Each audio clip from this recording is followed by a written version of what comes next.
লুকোচুরি? তুমি লুকাও, আমি ঠিকই তোমাকে খুঁজে পাবো।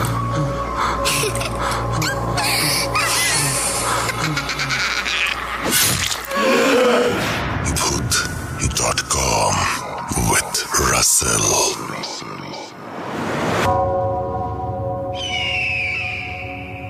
Welcome back. আপনাদের সবাইকে স্বাগত জানাচ্ছি। আমি রাসেল। আশা করছি আপনারা সবাই ভালো আছেন, ভালোর দলে আছেন। যেভাবে লেখা আছে আমি সেভাবেই শুরু করছি। আসসালামু আলাইকুম রাসেল ভাই, ভূত.কমের সকল লিসেনাররা, আশা করি মহান রাব্বুল আলামিনের অশেষ মেহেরবানিতে সকলে সুস্থ ও ভালো আছেন। আমি সুহাইল মাহমুদ রাজশাহীর কোনো এক জায়গা থেকে লিখছি। আজকে যে ঘটনাটি শেয়ার করব সেটি ভারতের এক বড় ভাইয়ের কাছ থেকে পাওয়া। আশা করি ঘটনাটি ভালো লাগবে এবং পড়ে শোনাবেন। ঘটনাটি সিলেক্টেড হলে অবশ্যই আমাকে ইমেল করে জানানোর অনুরোধ রইল। সঙ্গত কারণে আমি ভাইয়ের নামটা প্রকাশ করছি না। ঘটনাটি যেইভাবে তিনি বলেছেন সেভাবেই বলছি। ছোটবেলা থেকেই আমার ছিল গল্পের বই পড়ার নেশা। আর সেটা যদি হয় ভূতের গল্পের বই, তাহলে তো কথাই নেই। ভৌতিক গল্পের প্রতি আমার চিরকালই একটু বেশি ভালো লাগা ছিল। এর অর্থ কিন্তু মোটেও এটা নয় যে আমি বেশ সাহসী, বরং ভূতের বিষয়ে আমি কোনো রকম রিস্ক নিতে রাজি নই। কিন্তু ওই যে বললাম, আলাদা একটা টান আছে। সেই সূত্রেই আমি কিছু সত্যিকারের ভৌতিক স্থানের বিষয়ে খোঁজ করতে গিয়ে বেশ কয়েকটি জায়গা সম্পর্কে জানতে পারি। গল্পগুলোর সত্যতা যাচাই করতে আমি প্রথমে বেশ কয়েকটা জায়গাকে বেছে নিয়েছিলাম। আমার আরও দুই বন্ধু এই কাজে আমার সঙ্গী হয়েছিলেন। ভৌতিক স্থান সম্পর্কে রিসার্চ করতে গিয়ে যে জায়গাটিতে আমরা যাব বলে ঠিক করি সেটি পুরুলিয়া জেলার অন্তর্গত। পুরুলিয়া টাউন থেকে প্রায় 50 কিলোমিটার দূরত্বে এবং অযোধ্যা পাহাড়ের নিকটেই অবস্থিত বেগুনকোদর স্টেশন ভারতের ভৌতিক স্টেশন বলে আখ্যা দেওয়া হয়েছে। 1960 সালে এই স্টেশনটি জনসাধারণের জন্য খোলা হলেও 1967 সালে এটি সম্পূর্ণভাবে বন্ধ করে দেওয়া হয়। আমরা সেখানে পৌঁছেই স্থানীয় লোকদের সাথে কথা বলে জানতে পারি এই স্টেশনটিতে কিছু অদ্ভুত ঘটনা ঘটেছে, যার ব্যাখ্যা কেউ দিতে পারেনি। পুরুলিয়ার অযোধ্যা পাহাড়ের গা ঘেঁষে ছোট্ট একটি স্টেশন। পুরুলিয়া এমনিতেই অনন্য সুন্দর, চারপাশে অপূর্ব প্রাকৃতিক পরিবেশে এই স্টেশন মন ভরিয়ে দেওয়ার মতো। কিন্তু সেই সঙ্গে একটা গা ছমছমে ভাব, একটা অজানা আতঙ্কে এই স্টেশন খালি পড়ে রয়েছে প্রায় 50 বছর। স্থানীয়দের কাছে এটি ভুতুড়ে স্টেশন। আশপাশের লোকজন তো এই বিষয়ে কিছু বলতেও নারাজ। রেল মানচিত্রে এই স্টেশনের নাম বেগুনকোদর। পাকা ইমারতের বিল্ডিং, রেল কোয়ার্টার্স সবই রয়েছে। সকালবেলা চারপাশটা দেখলে অস্বাভাবিক কিছুই মনে হয় না। এক সময় নাকি স্টেশন লাগোয়া বড় বাজারও ছিল। এখন সে সবই অতীত। বর্তমানে স্টেশন চত্বর ফাঁকাই পড়ে থাকে। হাতে গোনা কয়েকজন মানুষ চলাফেরা করে। রেল লাইনের ধারে সারা রাত হানাবাড়ির মতো পড়ে থাকে পুরুলিয়া জেলার কোটশিলার এই বেগুনকোদর স্টেশন। স্টেশনের বাইরে কিছু দূরে আমাদের আলাপ হলো এক যুবকের সাথে। তিনি তো বিশেষ কিছু বলতে পারলেন না, তবে আমরা কলকাতা থেকে এসেছি শুনে উনি আমাদের নিয়ে গেলেন এক বৃদ্ধ লোকের কাছে। প্রথমে তিনিও কিছু বলতে চাইছিলেন না, তবে গল্প করতে করতে ধীরে ধীরে আমরা ওনার কাছ থেকে অনেক কিছুই জানতে পারি। শোনা যায় বহু বছর আগে একদিন মধ্যরাতে ওই স্টেশনেই খুন হন স্টেশন মাস্টার ও তার স্ত্রী। পরে স্টেশনের কাছে এক কুয়ার মধ্য থেকে তাদেরকে উদ্ধার করা হয় মৃত অবস্থায়। সারা গ্রামে এই খবর ছড়িয়ে পড়ে। সহজ সরল গ্রামবাসীরা এই ভয়ানক কাণ্ড দেখে শিহরিত হয়ে যায়। সেই থেকেই নাকি অশরীরী কার্যকলাপের শুরু। শোনা যায় ওই ঘটনার পরেই রাতারাতি পালিয়ে যান সকল রেলকর্মী। বন্ধ হয়ে যায় এই স্টেশনে ট্রেন থামা। নানা রকম কাহিনী ছড়িয়ে পড়ে লোকের মুখে মুখে। এখনও এই স্টেশনে রাতের বেলা কেউ যেতে সাহস করেন না। হানাবাড়ির মতো পড়ে থাকে শুধু পাকা স্টেশন বিল্ডিংটা। 1967 থেকে 2009 সাল পর্যন্ত এমনই দশা। 2010 সালে আবার চালু হয় বেগুনকোদর স্টেশন, তবে তা শুধু প্যাসেঞ্জার হল্ট হিসেবে। পুরনো স্টেশন বিল্ডিংটাকেই রং করে চালু করা হয় সাময়িক কাজ। কিন্তু এত কিছুর পরও মানুষের মন থেকে সেই আতঙ্ক মুছে যায়নি। দিনের বেলায় কয়েকজনকে দেখা গেলেও রাতে ফাঁকাই থাকে স্টেশন চত্বর। এখনও স্থানীয়দের মুখে শোনা যায়, রাত নামলে হঠাৎ হঠাৎ এখানে দেখা যায় অদ্ভুত আলো। সেই আলোয় মানুষের দিকভ্রম হয়। যত রাত বাড়ে বাতাসে ভেসে আসে অদ্ভুত সব গন্ধ। আশেপাশে কোনো বসতি না থাকা সত্ত্বেও অদ্ভুত তীব্র গন্ধে ভরে ওঠে চারপাশ। মাঝে মধ্যেই নাকি শোনা যায় অশরীরী কণ্ঠস্বর, কে যেন বাতাসে ভর দিয়ে বলতে চায় কিছু। দিনের আলোতে বেগুনকোদর মনে ত্রাস সঞ্চার করতে থাকে। খুব প্রয়োজন ছাড়া গ্রামের কেউ সেই পথ মারাতে চায় না। দিনের বেলাতেও অনেকেই নাকি কানের কাছে মানুষের গলা শুনে চমকে উঠেছে। চারপাশে তাকিয়ে কাউকেই নাকি দেখা যায়নি। এই ধরনের অভিজ্ঞতা হয়েছে অনেকেরই। অনেক সময়ে আবার লোকজনের গা ঘেঁষে চলে গিয়েছে অশরীরী কেউ।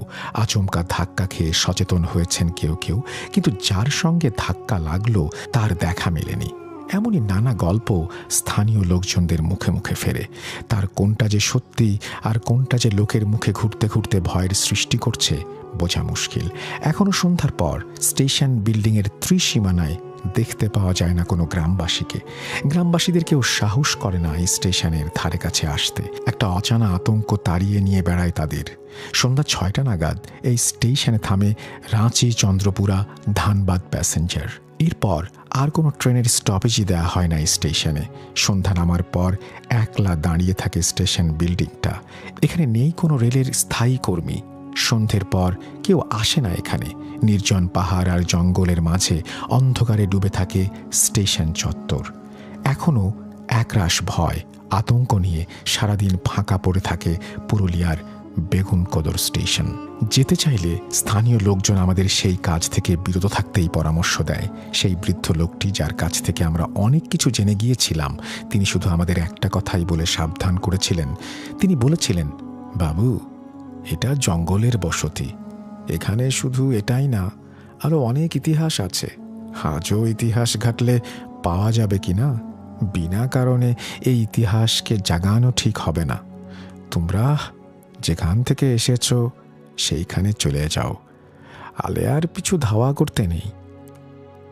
বৃদ্ধটির সেই কথার মধ্যে এক অদ্ভুত সাবধান বাণী লুকোনো ছিল। আমাদের দলের কেউই সেটা উপেক্ষা করতে আর রাজি হলো না। পরের দিন আমরা কলকাতা ফিরে এলাম, কিন্তু আজও সেই অভিশপ্ত স্টেশনের কথা আমরা ভুলতে পারি না। এই ছিল ঘটনা, খুবই চমৎকার একটা ঘটনা। আশা করছি আমরা অনেক কিছু জানলাম এই ঘটনাটি পড়ে বা শুনে বা জেনে। আপনাদের ভালো লেগেছে নিশ্চয়ই। আজ আবার শুনতে পাচ্ছেন শব্দটা? ভয়ের আরেক নাম ভূত.com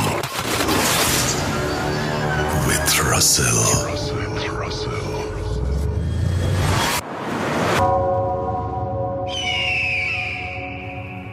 ওয়েলকাম টু ভূত.com। আপনাদের সবাইকে স্বাগত জানাচ্ছি আমি রাসেল। আশা করছি আপনারা সবাই ভালো আছেন, ভালোর দলে আছেন।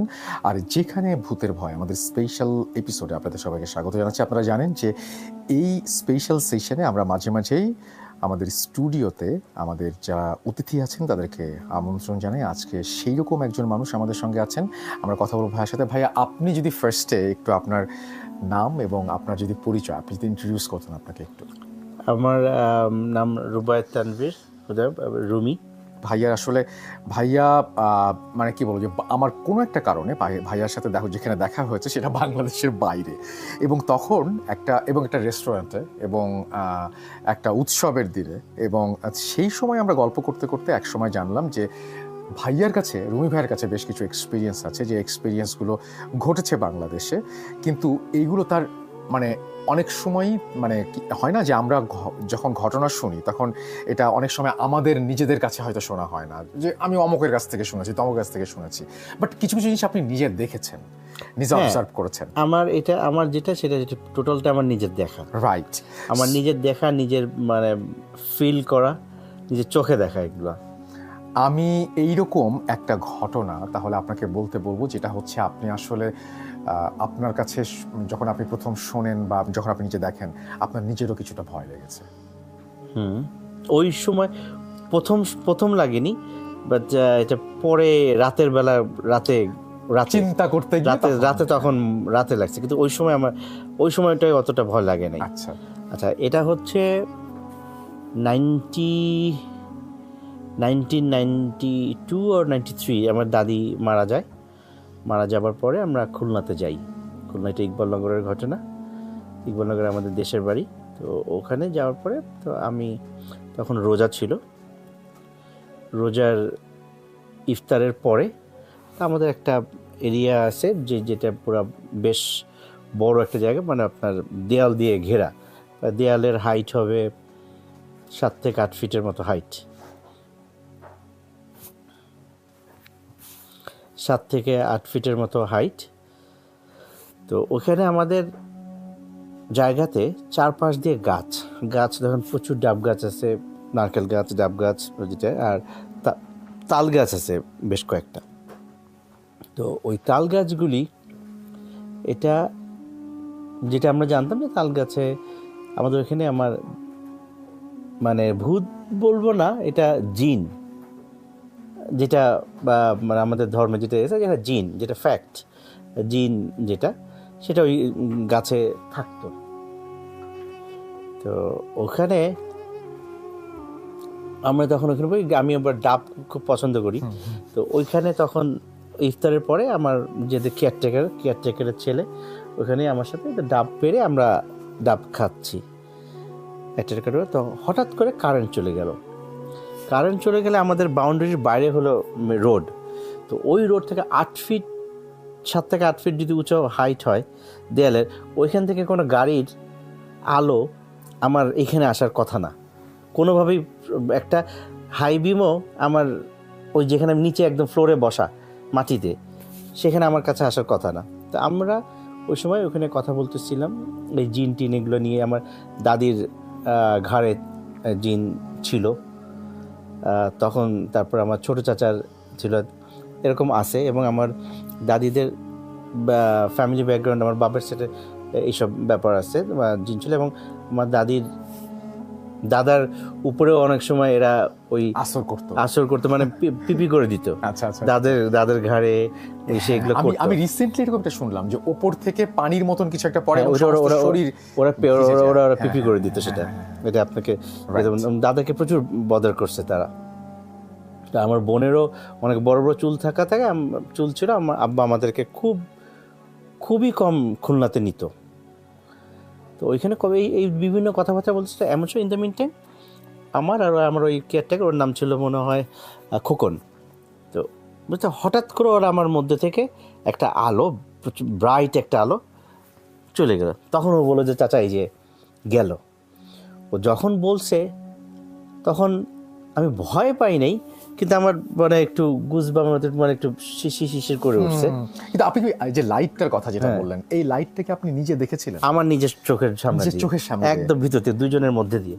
কারণ আমি এরকম খুব কম পেয়েছি হ্যাঁ, মানে আমি এরকম মানুষ একটু কম পেয়েছি যারা আসলে সরাসরি এই লাইটটা সামনে থেকে দেখেছে। আপনি মানে ওয়ান অফ দোজ, মানে খুব অল্প মানুষের মধ্যে একজন যিনি সরাসরি এই লাইটটা নিজের চোখে দেখেছেন। আমি একদম আপনি মানে আমি যারা ডেফিনেটলি আমাদেরকে শুনছেন তারা জানতেই চাইবেন, এই জন্য আপনার কাছে জানতে চাচ্ছি, এই যে লাইটটা দেখেছিলেন, এইটা কি আসলে আগুনের মতোই দেখতে, নাকি রংটা একটু আলাদা, নাকি কিরকম দেখতে জিনিসটা? একটু ব্রাইট হোয়াইট, তার মানে অনেকে বিদ্যুতের আলোর মতন বা এরকম কিছু? বিদ্যুতেরও বলতে পারবো, সেটা বলতে পারবো না। ওয়েল্ডিং এর যে লাইটটা হয় ওরকম টাইপের, একটু হালকা ব্রাইট হোয়াইট, রেডিশ এরকম একটু। আচ্ছা। কিন্তু আমাদের আমার মধ্যে থেকে ধরেন আমার থেকে ওর ডিস্টেন্স সম্ভবত 1-2 ফিট, 2 ফিট ডিস্টেন্সে আমি আর খোকন বসা, আমাদের দুজনের মধ্যে থেকে। তাও কি ধরেন আমরা ফ্লোরে যে বসা, ধরেন একটা টুলের উপরে আমি একটা বসা, ও এটা কতটুকু হাইট হতে পারে ফ্লোর থেকে? সর্বোচ্চ 2 ফিট বা 2.5 ফিট। তো ওইটুকের মধ্যে দিয়ে দেখে তো আমি লাইটটা গেল। তো আমি অনেকক্ষণ চিন্তা করছি যে এটা কি বাইরের কোনো লাইট আমার মধ্যে থেকে আসলো, কোনো গাড়ির লাইট বা কোনো কিছু। কিন্তু আমাদের 8 ফিট যদি একটা বাউন্ডারি ওয়াল হয়, তো বাইরের গাড়ির লাইট আমার এখানে আসবে কীভাবে? এবং তখন আবার কারেন্টও নাই ওই সময়টাতে, তখন কারেন্টও নাই। আচ্ছা, সাধারণত এই ধরনের লাইট বা এই সমস্ত কিছু দেখার পরে, এরকম কোনো একটা এক্সপিরিয়েন্স হওয়ার পরে, মানে কিছু ঝামেলা মানুষের সাথে হয়। যেমন আপনার কারো জ্বর আসে, কারো শরীর খারাপ থাকে। আপনার কি বাসায় ফিরে আসার পর এরকম কিছু হয়েছে? আমার জ্বর আসে নাই, কিন্তু ওইখানে এসে আমি আম্মাকে বললাম তখন আমার ফুপু, তারপর চাচিরা, মানে যে ছোটো চাচার ওয়াইফ, মানে চাচার যে ছোটো চাচার ঘরে ছিল, তো ওনারা তখন বলে হুজুর এখানে আমাদের ইকবালনগর জামে মসজিদ, ওইখান থেকে হুজুরের কাছ থেকে পানি পড়া যে দা গরম করে ওই পানি পড়ে দিয়ে ওইটা খাওয়াই দিয়েছিল আমাকে, যাতে রাতে ভয়টা না পাই। কিন্তু আমি যখন রাতে ঘুমানোর পরে আম্মাও শুয়েছে, আমাদের যেই ঘরটাতে দাদি থাকতো সেই ঘরেই আমরা ছিলাম। তো ওই ঘরটা হলো অনেক পুরনো ঘর, তো বিরাট ঘর, আপনার সিলিংয়ের হাইট হবে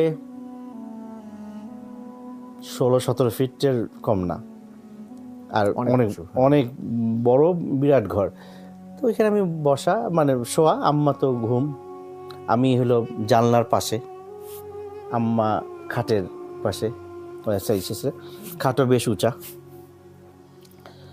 তো আম্মা তো ঘুম, আমার কিছুক্ষণ পরপর খালি মনে হতেছে যে খাটের নিচ থেকে কেউ যেন উঠতেছে, কেউ উঠে চেইনের মতো এসে আমাকে জড়ায় ধরতেছে, পেঁচিয়ে ধরছে। হ্যাঁ, পুরো মানে ই করে, আমি ছুটতে পারতেছি, আমি কোনোভাবেই ই করতেছি। আর বারবার মনে হচ্ছে যে বাইরে কি সাপের মতো কিছু, নাকি সাপের মতো বোঝা যাচ্ছে, খালি চেইন, আচ্ছা, চেইনের মতো।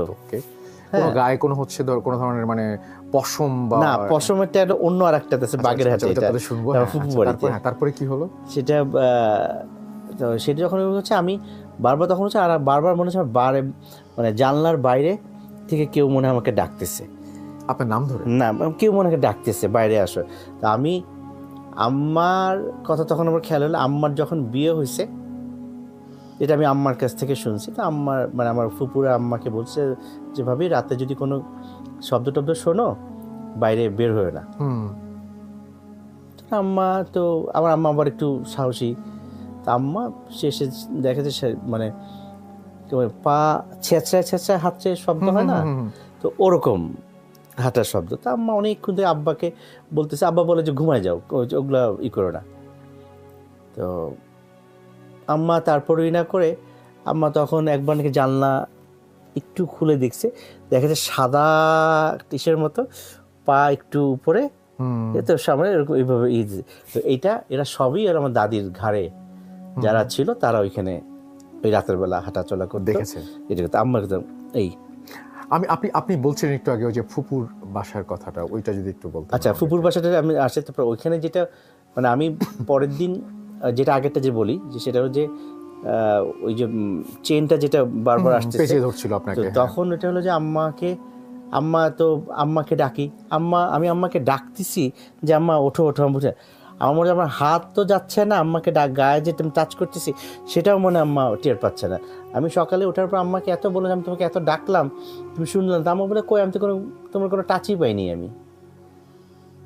আচ্ছা, অথচ আম্মাকে তোমার পাশেই শোয়া। আচ্ছা, আপনার কি কখনো এরকম মনে হয়েছে যে পুরো ব্যাপারটা আপনার স্বপ্নের মধ্যে ঘটেছে, নাকি এটা স্বপ্ন ছিল না? এটা স্বপ্ন অ্যাবসলিউটলি না। আচ্ছা, এইটা আমাকে একটু বলেন তাহলে। আমার অ্যাবসলিউটলি স্বপ্ন না, আমি সারাদিনই সারা রাত যেখানে যা কর, এবং আমাদের ধর্ম যে আমি যতটুকু জানি যে ফজরের নামাজের পরে আর এটা কোনো আজানের পরে কিছু থাকে না। তো আমি জাস্ট খালি ওয়েট করতেছি আল্লাহ কখন আমার আজানটা দিবে। আজানটা যখন হয়েছে আমি তো তারপর আম্মা যখন ফজরের নামাজে উঠে, আমি খালি আম্মাকে বলবো, আম্মা আমার পারবো না, ঢাকায় চলো। ইম্পসিবল। আমার আম্মা দাদির তখন কুলখানি 2 দিন পরে করে আমি তখন সত্যি কথা, আমি বলছি আম্মা আমার কুলখানি খাওয়ার দরকার নেই, আমি ঢাকায় চলো। হ্যাঁ, আম্মা কোনোভাবে পরে খুলনাতে আপনারা ওই 93 দিকে খবর নিয়েও দেখতে পাবেন, সেন্টু নামে একজন ওইখানকে বেশ নাম করা লোক ছিল, মানে একটু টেরোরিস্ট টাইপের, তার বাস ছিল একটা, ওই বাস ওই দিনই ওপেন হয়েছে, সারা খুলনাতে কোনো সিট নাই কোনো বাসের। আমরা ওইখান থেকে আমি এবং আম্মা খুলনা থেকে যশোর পর্যন্ত আসছি 2 জন, যশোর থেকে 1 জন উঠলো, যশোর থেকে 3 জন নিয়ে অত বড় বাস, এসি বাস, ঢাকায় আসছি মাত্র 3 জন মানুষ। আচ্ছা, তো ওইটাই আমার কোনোভাবেই এটা হ্যাঁ আমি জানি এটা অনেকেই বলবে যে স্বপ্ন বা কোনো, এটা স্বপ্ন না, কারণ হলো ইম্পসিবল, কারণ আমার ফ্যামিলিতে, আমার বাপের ফ্যামিলিতে এই জিনিসটা আছে। হ্যাঁ, আপনি সেদিন বলছিলেন বলে আমি খুব ইন্টারেস্টেড হচ্ছিলাম, এবং এখনো আমার খুব ইন্টারেস্টিং লাগছে এটাই যে আপনার সাথে নিশ্চয়ই আপনি যে ফুপুর বাসার যেটা বলছেন ওটা কি, ওইটা যদি একটু বলতেন যেটা ফুপুর বাসাটা এটা হলো আমার মানে আগের ঘটনাটা আমি শুধুমাত্র একটু শেষ করি। সেটা হচ্ছে যে এই যে সকালে উঠলেও আপনি উঠলেন, তারপর হচ্ছে আপনারা ফিরে আসলেন, তারপরে আপনার ঢাকা আসার পর আর কোনো ঢাকা আসার পর আমার এই ধরনের কোনো কিছু হয়নি, কিন্তু আমরা খুলনাতে গেলেই আমাদের এরকম, যেমন ওই তাল গাছটা অনেকেই কাটার চেষ্টা করছে, ইভেন এখন ওই যে আমাদের মানে চাচার কাছে বিক্রি করে দেওয়া হয়েছে, তাল গাছটা কেউ কাটতে পারতেছে না, কনস্ট্রাকশন হচ্ছে, গাছ ওটা ওরকমই আছে। না, আমি এটাই ভাবছিলাম যে খুলনা থেকে আমাদের যারাই মানে আমাদের কিন্তু প্রচুর লিসেনার আছেন যারা হচ্ছে খুলনা থেকে স্টোরি পাঠান।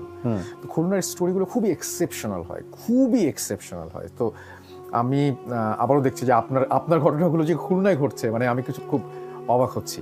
আপনার ফুপুর বাসাও কি তাহলে খুলনায়? বাগেরহাট, ওই তো একই কথা, একই এরিয়া। এবং আমার আব্বার নানা খরম তো চেনেন? হ্যাঁ, অবশ্যই খরম। তো উনি একটু মানে উনি অলি আব্বারই তো হচ্ছে, তো ওনাদের আব্বা মারা গেল 88-এ। তো 85 দিক থেকে আব্বা প্রায় স্বপ্ন দেখতো যে চাপইল একটা জায়গা আছে নড়াইলে, কালিয়া চাপইল। তো স্বপ্ন যে ওনার কবরটা মানুষ পাড়া মানে যাতায়াত করতেছে কবরের উপর দিয়ে, তো ওইটাকে বাধায় দেওয়া বা একটু ডিমার্কেশন করা। আব্বা এটা ওনার, তো উনি ওই ভদ্রলোক, যেটা আমি আব্বার কাছ থেকে শুনছি বা ফুপুদের কাছ থেকে শুনছি, সেটা যে উনি মধুমতি নদী যেটা ছিল উনি ওই খরম পা দিয়ে যেতে পারবেন, ক্রস করতে নদীর উপর দিয়ে। তো এগুলি মানুষ এগুলি বলে, কিন্তু এগুলি আমাদের ফ্যামিলিতে আমার বাপের সাইডে, মায়ের সাইডে না, বাপের সাইডে আছে। হ্যাঁ, তো এই জন্য তো এগুলি আমাদের মানে বিশেষ স্পেশালি দাদির সাইডে, মানে আমার বাপের সাইডের মার দিক, দাদির সাইডে এই আধ্যাত্মিক এবং জিন এগুলি তার রিলেটেড। আচ্ছা, এবং আমার ফুপুর বাড়িতেও এরকম আছে। ফুপুর বাড়িতে আমি যখন গেলাম, আর ফুপা ছিল হলো বাগের পিসি কলেজের প্রিন্সিপাল। তো ওখানে যখন যাই, তো বারান্দার সব জায়গাতেই এরকম ওই যে সরা থাকে, সরা দিয়ে ব্লক করা পুরা বাসা, নিশ্চয়ই। হ্যাঁ, পুরা বাসা ব্লক করা, মানে বাধাই করা। আমার ফুফাতো বোনের ঘাড়ে ছিল, ওর নাম ছিল মুন্না, ওর ঘাড়ে ছিল। আচ্ছা, হ্যাঁ, তো ওইটার জন্য ওই পুরা বাসা ব্লক করা থাকতো। ওইখানে আপনি কি দেখলেন? ওইখানে আমি রাতের বেলা শোয়া ঘরে, বারান্দার পাশেই ঘর। আচ্ছা, 2টা-2:30 বাজবে, হঠাৎ করে আমার ঘুম ভেঙে দেয়। আমার মনে হচ্ছে আমার সারা শরীর কি একটা লোম আর লোমস একটা পুরো একদম জড়ায় ধরে আছে, মুখটা মানুষ হচ্ছে। আমি লাফ দিয়ে উঠে তাড়াতাড়ি ফুপুর ঘরে করে গেছে। ফুপু বলছে কি হয়েছে? আমি বলছি আমার কি জিনিস, মানে আমার লোম, আমার এরকম সারা শরীর আমাকে জড়ায় ধরা, লোম কালো ইসের মধ্যে। এটা আপনি একদম মানে আমার একদম ভিভিড খেলা আছে এখনো। আচ্ছা, ভয়ঙ্কর কিন্তু আসলে। হ্যাঁ, আমি ওইটার পর সাথে সাথে ফুপার ঘরে নিয়ে আমি ওনাদের বিছানায় শোয়া, আমি তখন এই যে ফ্লোরে ওনাদের ওইখানে আমি ওইখানে শুয়েছিলাম। তারপরে কি হলো আপনার? তারপরে ওর পরে আর পরের দিন ওই একই জিনিসই, পরের দিন মানে আমি যে গোসল করতে যাই, তখন মনে হয় উপর থেকে কেউ যেন আমার দিকে এই কালো কি এরকম করে আসতেছে, এরকম মানে লোমের এসবই। ওর পরে আমি ওইখানে আর থাকি না, যাওয়া হয় না। আচ্ছা, আমাকে একটু বলেন তো যে আপনি তো এতক্ষণ আপনার ঘটনা বললেন, কিন্তু আপনাদের ফ্যামিলির যে কথাবার্তা আমি শুনছি তা শুনে আমি বুঝতে পারছি সেটা হচ্ছে আপনাদের ফ্যামিলিতে হয়তো আপনি অনেক স্টোরিজ আছে, যে স্টোরিজগুলো শুনে আপনার ভীষণ রকমের ভয় লেগেছে, বা আপনার হচ্ছে আসলে খুব মানে কি বলবো, যে আপনি হয়তো যেটা এক্সপেক্ট করেন বা জীবনে শোনেন এরকম ধরনের ঘটনা শুনেছেন, আপনাদের ফ্যামিলিতে কারোর সাথে ঘটেছে, ফ্যামিলিতে আপনার দাদা দাদি হতে পারেন বা অন্য কেউ হতে পারেন, এইরকম একটা ঘটনা আমাকে একটু। আমার ছোট চাচা এটা সারা খুলনাতে মানে ওনাকে চিনবে, এবং ঢাকা ইউনিভার্সিটি ওনার বইও, ওনাকে প্রফেসর রশিদুজ্জামান, খুলনা ইউনিভার্সিটির চেয়ারম্যান, বিবিএর চেয়ারম্যান, উনি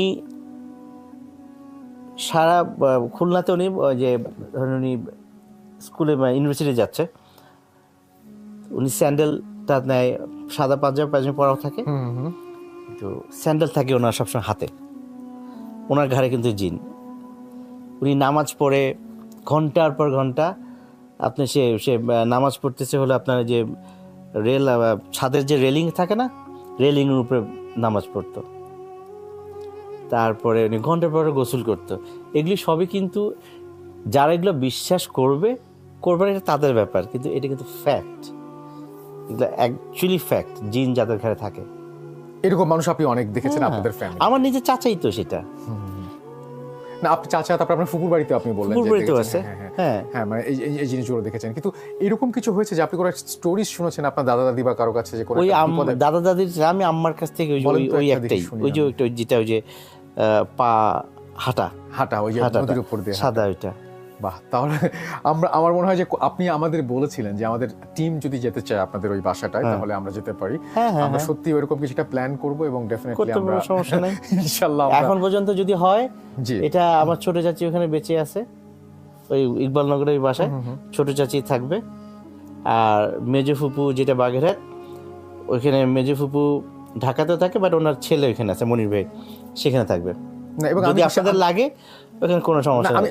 আমি বিশ্বাস করি এটা, যে শুধুমাত্র যে আপনি যে ঘটনাগুলো বললেন বা যেটা বলছেন আপনি, এটা শুধুমাত্র আপনি না, আপনার হয়তো এলাকা, আপনি যে এলাকায় থাকেন বা আপনাদের যে বাড়ি, মানে আপনার দেশের বাড়ির কথা বলছি, সেইখানে হয়তো আশেপাশের মানুষ হয়তো এই সম্পর্কে অনেক কিছু জানে এবং তাদের কাছ থেকে হয়তো অনেক কিছু আমরা স্টোরি। ওইখানে আর একটা হলো আপনার ইকবালনগর গার্লস স্কুল, ওইখানে একটা পুকুর ছিল, জি, তখন মনে হয় ছোট, ওই পুকুরে ওই প্রিন্সিপাল মনে হয় একবার পুকুরটা ভরাট করার চেষ্টা করছে, উনি রাতের বেলা মনে স্বপ্ন দেখছে যে নিজেই মানে ফ্লাডেড হয়ে গেছে, কিন্তু ওই পুকুরও কোনো সময় ভরাট করতে পারে না, এখনো পারে নাই, এখনো পর্যন্ত পুকুরটা ওইরকমই আছে। এরকম ঘটনা আমরা অনেক শুনেছি এবং আসলে আপনি যেহেতু বলছেন, যেহেতু আপনার একদম ফার্স্ট হ্যান্ড এক্সপিরিয়েন্স এবং আপনি যেহেতু বলছেন, তার মানে ডেফিনেটলি এই ঘটনাগুলো ঘটে বলেই মানুষ বলে আসলে। হ্যাঁ, এবং পুকুর মানে অনেকেই এরকম পুকুর ভরাট করতে গিয়ে ভরাট করতে পারে না, গাছ কাটতে গিয়ে গাছ কাটতে পারে না,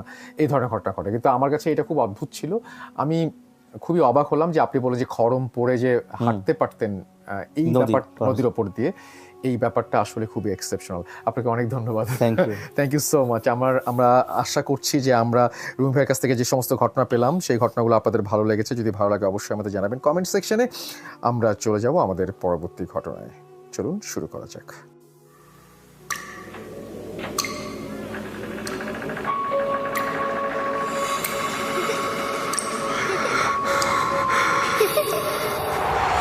লুকোচুরি খেলবে?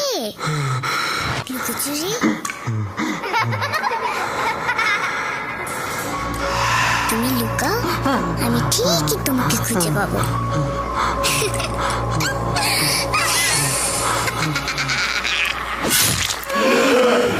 Bhoot.com with Russell.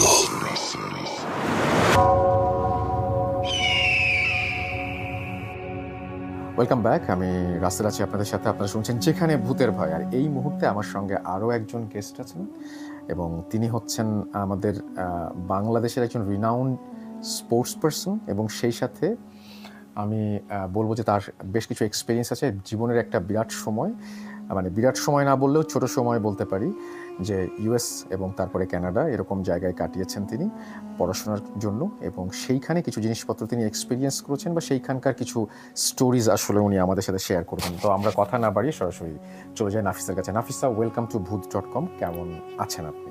Thank you ভাইয়া, এই তো আলহামদুলিল্লাহ ভালো আছি, ভালোই চলছে।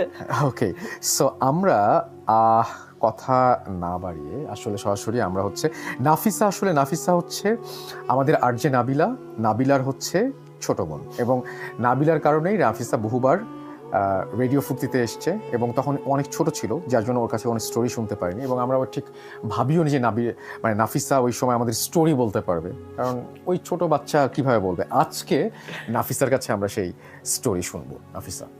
জি ভাইয়া, তো এই স্টোরিটা হলো কি, আমি ইউএসএতে মুভ করি যখন আমি 19 বছর, আমার আন্ডার গ্র্যাজুয়েট ডিগ্রি কমপ্লিট করার জন্য। তো তখন 19 বছর ফার্স্ট টাইম আমি একা একা থাকা শুরু করি। তো ওখানে একটা বিল্ডিং ছিল, আমি ইউনিভার্সিটির নাম মিনেসোটা স্টেট ইউনিভার্সিটি মোরহেড ছিল। তো ওখানে একটা বিল্ডিং ছিল নেলসন। তো ওই বিল্ডিংটাকে সবাই বিয়ার ক্যান বিল্ডিং বলতো। It's a very old building, মানে দেখতে খুবই পুরানো। আর ভিতরে রুমগুলোও খুবই, যেহেতু সার্কুলার বিল্ডিং ছিল, রুমগুলো অনেক উইয়ার্ড ছিল, লাইক কোয়ার্টার করা, ট্র্যাপিজয়েড ছিল এক একটা রুম। তো যাই হোক, ওইটা আমার ফার্স্ট এক্সপিরিয়েন্স পুরাপুরি একা থাকা। তো ওইখানে 5 তলা, আমি থাকতাম 6 তলায়। 5 তলা এমনি সবসময় বন্ধ থাকতো, like it was fully lockdown. ওখানে ভিতরে বাইরে একটা বিশাল লক লাগানো থাকতো। সো ওখানে ফার্স্ট থেকে বলা ছিল যে কেউ ওই বিল্ডিংয়ে মানে ওই ফ্লোরে যাওয়া অ্যালাউড না। তো আমাদের প্রায় যেটা হইতো, অ্যান্ড আমি শিওর না এটা হইতে পারে, ভেরি ইজিলি সম্ভব, যে ওটা এলিভেটরেরই প্রবলেম ছিল। আমি যখনই 6 তলা প্রেস করতাম, 5 তলাতে প্রেস করা যাইতো না, ওরা অফ করে রাখছিল। কিন্তু আমি যখনই 6 তলায় যেতে চেতাম, ওরা আমাকে সবসময় 5 তলায় একটা স্টপ হইতোই, যে এলিভেটরটা আসতো, ওইটা খুলতো, কিন্তু আমরা বের হইতাম না, কাজ it's locked, so there is nowhere to go. তো পরে আবার বন্ধ হইলে তারপরে 6 তলায় যাইতাম। তো ওই কাজ এটা হইতো, আমি ওটা এমনি ওখানকার মেইনটেনেন্স মানুষদেরকে জিজ্ঞেস করছি যে এখানের স্টোরিটা কি, এটা বন্ধ কেন। তো ওরা, অ্যান্ড এটা কতটুকু সত্যি এটাও আমি জানি না, কাজ এটা মেইনটেনেন্স মানুষদের কাছ থেকে শোনা। তো ওরা আমাকে যেটা বলছে যে কোন একটা স্টুডেন্ট 8 না 9 বছর আগে ওখানে committed suicide in one of the rooms. So এই কারণে ওটার পর থেকে পুরো ফ্লোরটা বন্ধ করে দেওয়া হয়েছে। অ্যান্ড আমরা তো স্টুডেন্ট, আন্ডারগ্র্যাড, সবাই ইন্টারেস্টেড ওখানে কি হচ্ছে অ্যান্ড স্টাফ। সো আমরা অনেক গুতাগুতি করছি, ঢুকার চেষ্টা করছি, বাট কোনোভাবে পারি নাই। যাই হোক, সো ওইটার পর থেকে দ্য স্টোরি বিকেম যে the building is might be haunted. তা আমি 6 তলায় যখন থাকতাম, আমার রুমের ঠিক সামনে হলো গিয়ে বাথরুমটা ছিল। অ্যান্ড আমার একটা খারাপ অভ্যাস ছিল, আমি গোসল করতাম অনেক রাত করে, লাইক 12টা 1টার দিকে আমি গোসল করতাম। তো একদিন 1টার দিকে এরকম, আমি একটা না অ্যাকচুয়ালি তখন 11টার দিকে হঠাৎ করে আমার দরজা নক হচ্ছে। ইটস উইন্টার ব্রেক, কেউ নাই পুরা বিল্ডিংয়ে, আমরা ছিলাম আর আমাদের ফ্লোরে কয়েকটা নেপালি স্টুডেন্টস ছিল আর কি অন্য রুমে। তো ওরা আবার অনেক ভয় পাইতো বলে ওরা 3 জন একটা রুমে একসাথে থাকতো। তো রাত এরকম কয়টা 11:30 না 12টা বাজে, কে জানি এসে এরকম নক করলো আমার দরজায়। দ্যাট ওয়াজ ভেরি উইয়ার্ডেড আউট, যে কেউ তো নাই। আচ্ছা ঠিক আছে, গেছি। তো দেখলাম একটা নেপালি মেয়ে আসছে, এসে বলে দেখো আমার সব বন্ধুরা তো ঘুমায় গেছে, আমার বাথরুমে যাইতে হবে, আমার খুব ভয় লাগতেছে, একটু আসো আমার সাথে। তো আই ওয়াজ লাইক হ্যাঁ ঠিক আছে, গেলাম ওর সাথে বাথরুমে। পরে বের হইলাম, ও চলে গেল ঘুমাইতে। তো আই ওয়াজ লাইক আচ্ছা আমি একটু গোসল করি। তো ওখানে একটা জিনিস এভরিওয়ান শুড নো ইজ 4টা স্টল আছে গোসলখানা। তো ওই 4টা স্টলের সামনে 2টা এরকম পর্দা দেওয়া থাকে। সো ফার্স্ট পর্দাটা খুলে একটা স্পেস করা, ওখানে বসা যাবে, কাপড় খোলা যাবে, তারপরে শাওয়ারে ঢুকবা, আবার সেকেন্ড পর্দাটা আটকাবা। আর ওইটার ঠিক অপোজিটে লাইক 4টা স্টল আছে বাথরুমের, আবার একটা টয়লেট ছিল যেটাতে কোনো দরজা ছিল না। সো এটা কেউ ইউজ করতো না, এটা জাস্ট ওইভাবে ছিল, এভরিওয়ান জাস্ট থট আচ্ছা আছে। তো দ্যাট ওই টয়লেটটাতে প্রায় কোয়াইট অফেন ফ্লাশ অফ হইতো, like flush would just go off, like এমনে রেয়ারলি হইতো, কিন্তু হইতো। তো এরকম ও যাওয়ার পরে 1:30টার দিকে আমি ঢুকছি এরকম গোসল টোসল করতে। তো অবভিয়াসলি আমি একা আটকায় কাপড় খুলছি, কাপড় খুলে আবার ভিতরে ঢুকছি গোসল করতে, 2 সেকেন্ড পর্দাটা আটকাইছি। হঠাৎ করে দেখি বাইরে গোসলের ভিতরে আমি শুনতেছি বাইরের ওই ফ্ল্যাশটা বারবার অন হচ্ছে। আমি আগেও শুনছি বাট জীবনে শুনি নাই যে পরপর অন হচ্ছে। তো 4-5 বার পরপর অন হচ্ছে। আমি একটু প্যারা খাওয়া শুরু করছি। তো তখন আমার ফোনটা ছিল পাশে, আমি ফোনে একটু গান বাজাইছি, যে আচ্ছা ঠিক আছে কিছু একটা তো একটু নর্মালাইজ করলাম জায়গাটা। ঠিক আছে, গোসল টোসল করলাম, গোসল শেষ করছি, পানিটা অফ করছি, সাথে সাথে আবার ফ্লাশ হয়েছে। ঠিক আছে, আমি সাহস করে বের হয়েছি। আমার পর্দাটা খোলার সাথে সাথে দেখি আমার যে সামনের পর্দাটা ওটা পুরাপুরি ওপেন, যেটা আমি 100% অফ করে ঢুকছি। অ্যান্ড ওইখানের ফ্লোরে যেহেতু কেউ নাই, আপনি একটা ফুটস্টেপ শুনতে পারবেন ওইখানকার। সো আর ওইখানে ওই ফ্লোরে আমি আছি, আর ওই নেপালি মেয়েটা আছে যে বাথরুম করে মাত্র ভিতরে ঢুকছে, যার সাথে 2টা মেয়ে শুয়ে। পরে ওইটা শেষ করে আমি গেছি, আচ্ছা ঠিক আছে শুইতে গেছি, তখন আমার অলরেডি খুব ভয় লাগতেছে, কেউ নাই রুমে, পুরো একা। এদিকে 1:30 বাজে, বাইরে হলো আমাদের ঠিক বাইরের যে জানালাটার ঠিক বাইরে একটা গাছ আছে, গাছটা কনস্ট্যান্টলি বাড়ি মারতেছে আমার জানালাটার সাথে। আরো প্যারা খেয়ে গেছি। হঠাৎ করে পরে রাত 2টার দিকে আরেকটা হলো গিয়ে নক আসছে আমার দরজায়। আমি ভাবছি আবার ওই নেপালি মেয়েটা আসছে, এই তো আবার বাথরুমে যাবে কেউ না কেউ। আমি যে দরজা খুলছি, এই শেষ, আমার আত্মা শেষ, আমার লাইফ শেষ, কেউ কোনো মানুষ নাই, কিছু নাই, জাস্ট নকটা হইলো, আমি ভিতরে ঢুকছি। আমি যে ওদেরকে জিজ্ঞেস করবো, আমার এটারও সাহস হচ্ছে না যে নক করব। পরের দিন আমি ওদেরকে যে জিজ্ঞেস করছি, আচ্ছা তোমরা কি পরে আবার আসছিলা নক করতে বা something happen? And then they were like, না সফিনা গেছিল ওই ফার্স্ট টাইম বাথরুম করতে, তখন তো তোমাকে নিয়েই গেছে, তারপরে আমরা আর কেউ বেরোয় না, আমাদের ভয় লাগতেছিল, আমরা 3 জন ওই রুমেই ছিলাম।